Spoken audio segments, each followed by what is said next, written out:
নিয়েছি। এই লাউটা আমি আজকে লাউ ঘন্ট তৈরি করব। খুব সহজ উপায়ে তোমরা দেখতে পাবে যে ঘরে কোনো কিচ্ছু লাগবে না, একদম সাধারণভাবে এত সুন্দর টেস্টি লাউ ঘন্ট হবে। লাউ ঘন্ট, লাউটা ভীষণ শরীরের পক্ষে ঠান্ডা। তা দেখো আমি এইভাবে নিয়ে নিলাম, এই যে এটাতে আমি লাউটাকে কুচিয়ে নিয়েছি। একদম বাঁধাকপির মতো হয়েছে, মিহি হয়েছে। আমি এইভাবেই করব, হাতে না কেটে এটার সঙ্গে করলাম, খুব সুন্দর হবে। মানে হালকা মশলা দিয়ে সুন্দরভাবে দারুণ টেস্টি হবে। এইভাবে একবার করে দেখো। তোমরা ভাবছো খুব সহজ রান্না, কি দেখায়, কিন্তু না, এইটার মধ্যেই অনেক কিছু লুকিয়ে থাকে। এইটা এত সুন্দর জিনিস হবে আর এত টেস্টি হবে। তোমরা একবার করে দেখো, খুব সহজ উপায়ে অল্প সময়ের মধ্যে এটা তৈরি হবে, দেখতে থাকো। দেখো বন্ধুরা, কড়াই তেতে গেছে। কড়াইতে আমি সর্ষের তেল দিয়ে দেবো। কড়াইয়ের তেল তেতে গেছে। আমি কড়াইয়ের মধ্যে কটা বড়ি ভেজে নেব। বড়ি দিয়ে আজকে লাউ ঘন্টটা তৈরি করব। বড়িগুলো ভেজে তুলে নেব। বড়িগুলো তুলে নিয়েছি। এর মধ্যে তেজপাতা, শুকনো লঙ্কা আর কাঁচা লঙ্কা দিয়ে দেবো, আর পাঁচফোড়ন দেবো। খুব হালকা মশলায় আমি এটা তৈরি করব। একটু নাড়াচাড়া করে এগুলো ভেজে নেব। একটা ভাজা গন্ধ বেরোলেই লাউগুলো দিয়ে দেবো। দেখো সুন্দর ভাজা ভাজা হয়ে গেছে, একটা সুন্দর একটা ভাজার গন্ধ বেরিয়েছে। এবার লাউগুলো দিয়ে দেবো।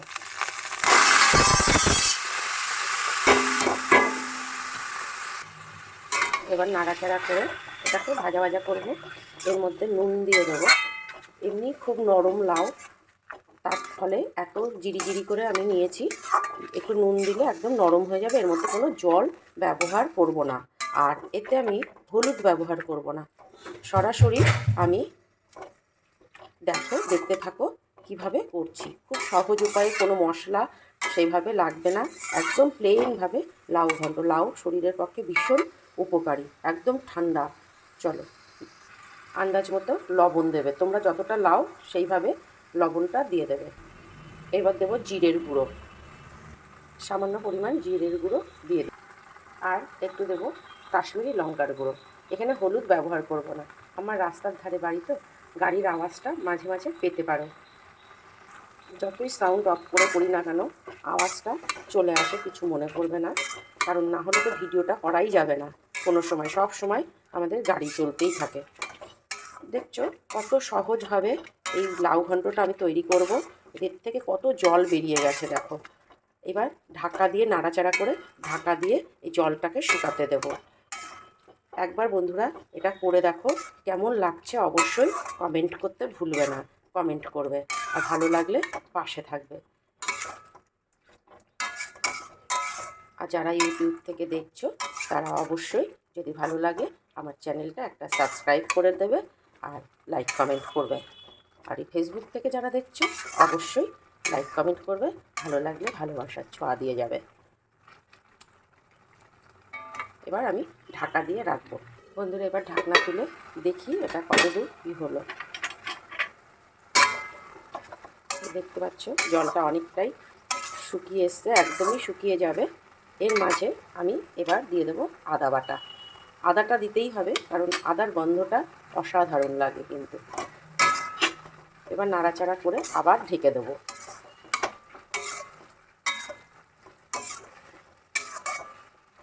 এবার সেইভাবে রান্নাবাড়ি করতে পারিনি।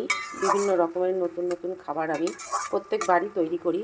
এবার প্লেন খাবারগুলোই তোমাদের দেখাচ্ছি। সবসময় যে নতুন নতুন খাবার, পুরনো খাবারগুলোও তো অনেক ভালো লাগে। অনেকভাবে বিভিন্নভাবে লাউ ঘন্ট হয়ে থাকে, বা অন্য খাবারগুলো হয়ে থাকে। একটু আমার কাছে, আমার জন্যে, আমার রান্নাটা একটু অন্য স্টাইলে। একই রান্না কিন্তু একটু অন্য স্টাইলে, সেই জন্যই তোমাদের সঙ্গে শেয়ার করি। এবার ঢাকা দিয়ে দিই। দেখো বন্ধুরা জল শুকিয়ে গেছে। এবার আমি বড়িগুলো ভেজে গুঁড়ো করে নিয়েছি, এবার দিয়ে দিলাম। এই বড়িগুলো দিয়ে একটু নাড়াচাড়া করে এর মধ্যে একটু মিষ্টি দেবো, না হলে এর স্বাদটা বাড়বে না। নুন ঝাল মিষ্টির যদি একটা স্বাদ থাকে, তার টেস্টটা তো তোমরা জানোই কীরকম হতে পারে। এবার আমি এর মধ্যে একটু চিনি দিয়ে দেবো। দেখো আমি চিনি দিয়ে দিলাম। এবার নাড়াচাড়া করে একদম শুকিয়ে ফেলবো। চিনিটা দিলে আর একটু জল জল কাটে, একটু নাড়াচাড়া করে নেব। তোমরা যদি ঘি ব্যবহার করো অবশ্যই নামানোর সময় একটু ঘি দিয়ে দেবে, আর যারা ঘি খাও না তাহলে তারা স্কিপ করবে ঘিটা। আমি এখানে একটু ঘি দেবো নামানোর সময়। তা কে কে এই লাউ ঘন্ট খেতে ভালোবাসো অবশ্যই কমেন্ট করবে। লাউ ঘন্টটা সত্যিই ভালো, তোমরা খাও। এই সময়টাই তো লাউ ঘন্ট, গরমের সময় লাউ ঘন্ট খাওয়া, লাউটা খাওয়া শরীরের পক্ষে সত্যি উপকারী। আর কে কে ভালোবাসো অবশ্যই জানিও। এইভাবে তাহলে তারা এইভাবে তৈরি করে দেখো। এরকম আমার লাউ ঘন্ট হয়ে গেছে। এবার আমি এর মধ্যে ঘি দিয়ে দেবো। বলেই দিয়েছি ঘি যারা খেতে চাও না তারা স্কিপ করবে, কিন্তু আমি একটু ঘি দিয়ে দিলাম। এইবার আমি নামিয়ে ফেলবো। আমার এটা হয়ে গেছে, কমপ্লিট হয়ে গেল। কেমন লাগলো অবশ্যই জানিও। তাহলে নেক্সট ভিডিও নিয়ে আবার চলে আসছি। টাটা।